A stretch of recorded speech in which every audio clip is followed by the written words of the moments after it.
According to Albert Einstein, we cannot solve a problem from the same level of consciousness that created it. My name is Corinna Stoffel, and I'm the host of Toward a New World. The world seems to be falling apart. Are you as frustrated as I am with the talk about how to fix things or what needs to change, yet nothing changes? In the episodes, I invite people to look from different perspectives, sometimes even contrary to the current points of view.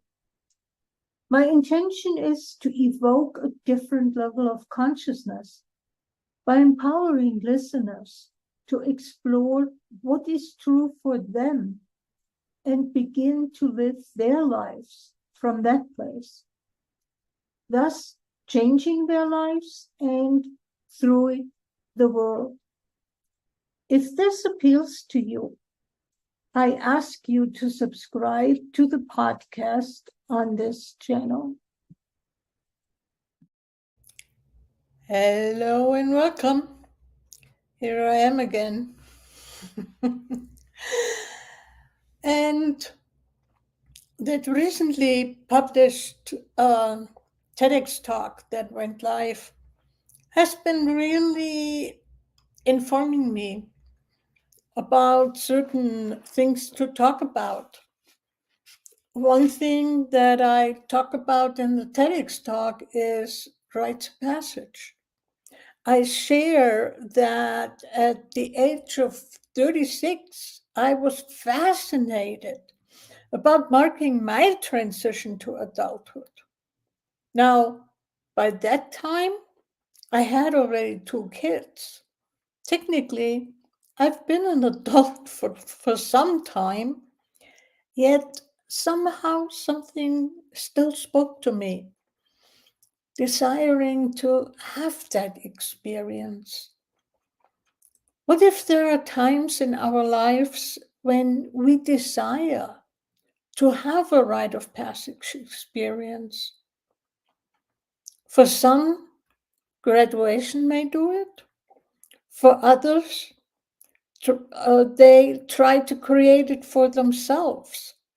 And without the guidance of elders, it often fails.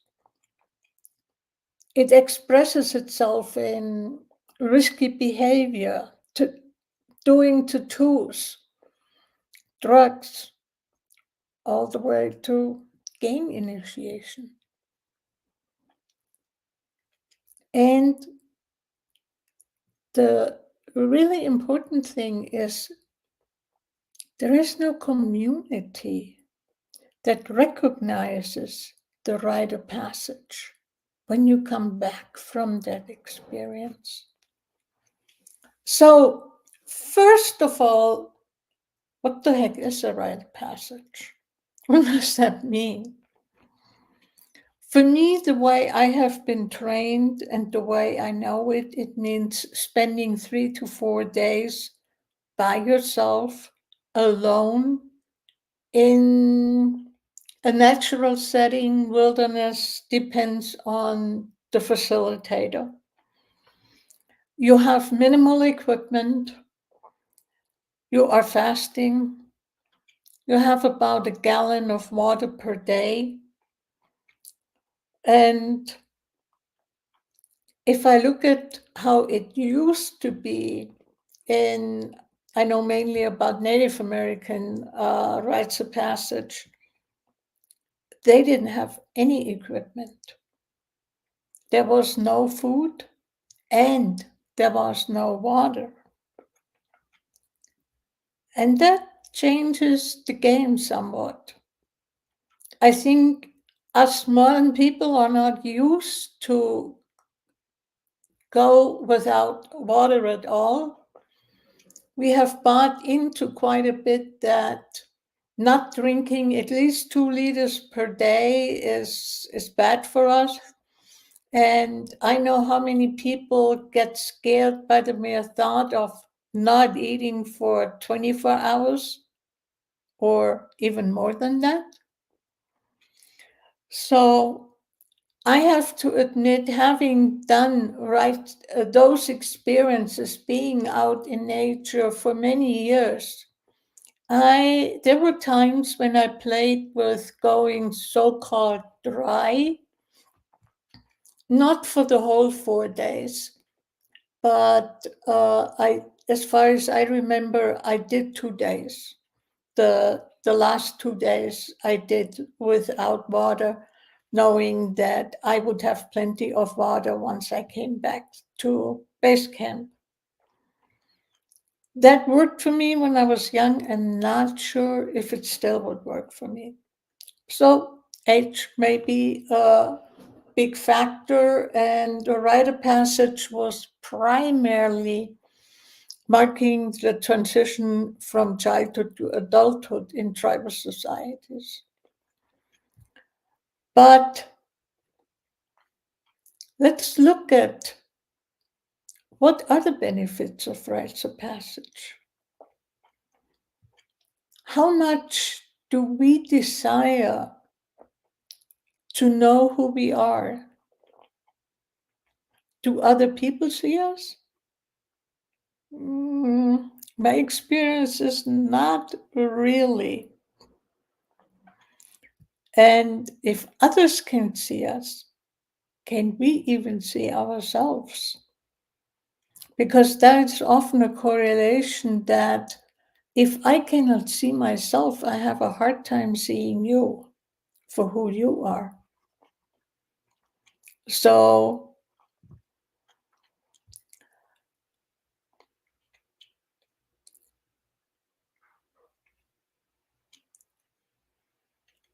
I have been thinking about it. The first rite of passage, that experience that I had, was such an incredible experience. I talk about in the TEDx talk of spending a day up on a ridge, just being, watching the ravens dance, the clouds move, but just being present, spending the whole day there, and having an incredible, incredible sense of peace that I still can tap into, even that many years later. So, how can we bring back, or can we bring back rites of passage? On some level, I think it is a decision we need to make as communities to bring it back in a community, and it's a decision we need to make as a society. There are no formulas or pills that bring that innate connection, that desires, that needs, that growth, and is asking for a rite of passage. And that growth is only fulfilled by nature. Nature embraces us completely. Nature is willing to reflect and mirror to us. And a rite of passage is desired in different seasons in our life. What if instead of just getting married, we also both, the husband and the future wife, or husband and wife right after the marriage, go out and mark it with a rite of passage, calling in the life that they desire to live together, how they want to live together. There is a calling in, there is a pulling out towards nature, towards life, what it is that I'm looking for, that I'm desiring. And people that live close to nature, they were aware of those seasons and honored them. In our primarily Western cultures, we feel we are above nature. We even written out our connection to nature. And that creates difficulties. Rites of Passage open the door to access those deep gifts that we have. And I have to admit, I was fascinated that Native Americans went out and came back with a name. And I asked for a name. I received a name, and I was flabbergasted when one of the guides who welcomed me back after the vision quest gave me a hug and whispered, really in a low voice, my name to me. In a way, he did it. It felt like he did it. If I hadn't gotten the name, then I probably wouldn't respond to it. And if I did, he kept it between the two of us, which is the way it's supposed to be. You don't necessarily publicize the name. And I have to admit,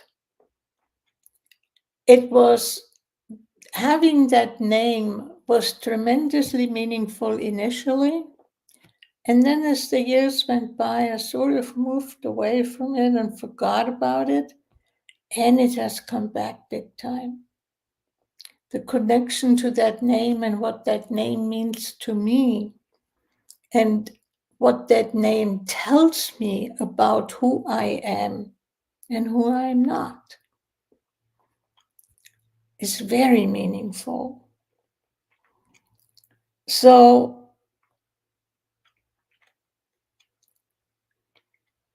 I talked about innate gifts. Is our education system designed to bring out and foster those innate gifts? Not really. I don't see that. It's more telling us, showing us to walk between certain lines to fit into a prescribed pattern. And what if you march to a different drummer? What then? Your innate skills may not be developed, and it may be a lifelong struggle unless you have somehow, in one way or another, that rite of passage experience.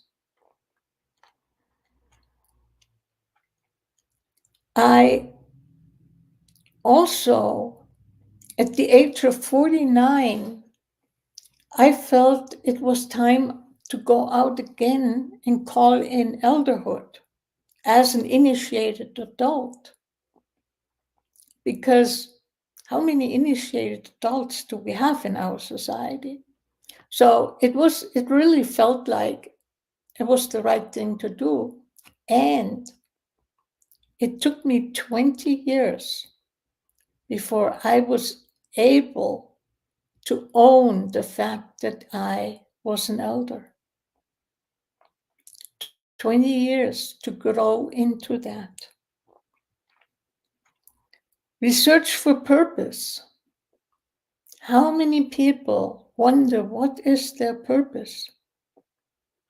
What if going out on a rite of passage, having that experience and asking the question, universe, God, nature, earth, however you want to call that higher, that beyond self entity, show me what my purpose is. Why was I born? Why am I here? What is it that I can contribute to the greater whole? because we do not do a rite of passage just for ourselves. The rite of passage is done for ourselves and to bring that knowledge that we have back to our community for the greater good as a contribution to all. It's not done for us. It's done for the greater good.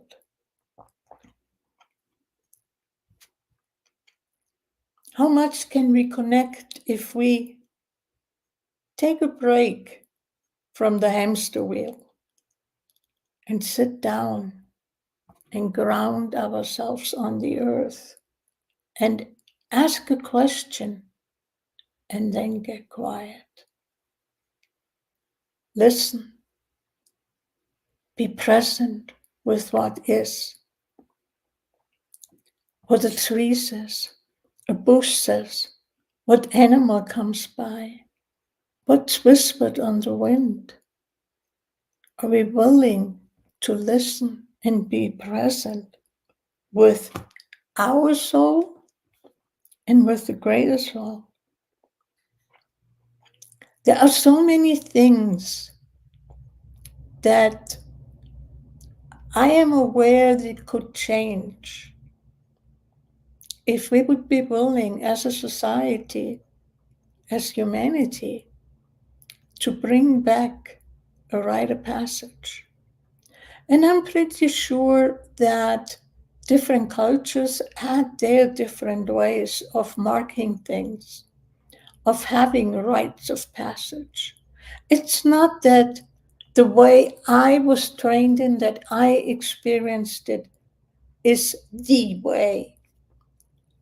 But having that time to mark a transition, that is what I'm wondering. What would happen if we can bring that back? And especially for our youth, so they can move into a knowledge of what their special contribution, what their purpose is, and have a different way of going about it instead of doing drugs. I'm not judging the drugs, but there is a difference between being on a rite of passage and doing drugs recreationally. I invite you to think about it, to contemplate that and see, what is it that you come up with? What are your thoughts? Share them with me in the comments below. I would greatly appreciate that. Thank you.